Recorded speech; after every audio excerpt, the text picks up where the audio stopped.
سهیل مقدم، داوود ایمانی. یه چیزایی هست که نمیشه بهت گفت، ساده بگم یه جوری دل شده بهت قفل زده به سرم هوات را بیا یکم با من یه دنده، وسط جونمو میدم که یه دفعه باز لب تو بخنده، لب تو بخنده.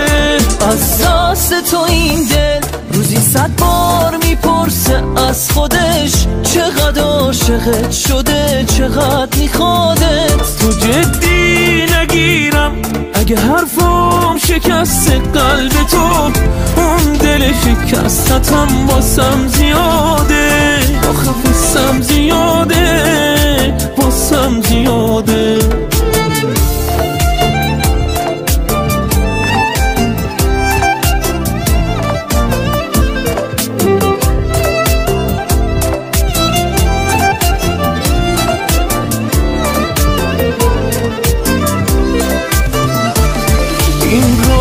انگار خط قرمز من دیگه، تو هم مثل منی چشمات که بهم دروغ نمیگه.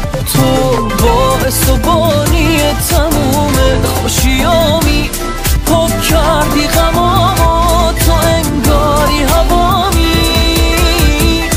از دست تو این دل روزی 100 بار میپرسه از خودش، چقدر عاشقت شده، چقدر میخوادت.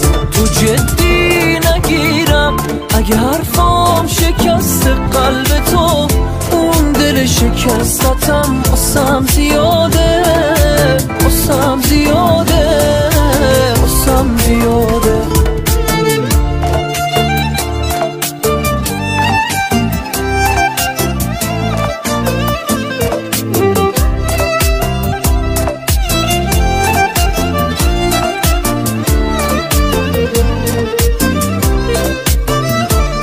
این رابطه انگار خط قرمز من دیگه، تو هم مثل منی چشمات که بهم دروغ نمیگه. تو باعث و بانی تموم خوشیامی، پاک کردی غمامو، تو انگاری هوامی.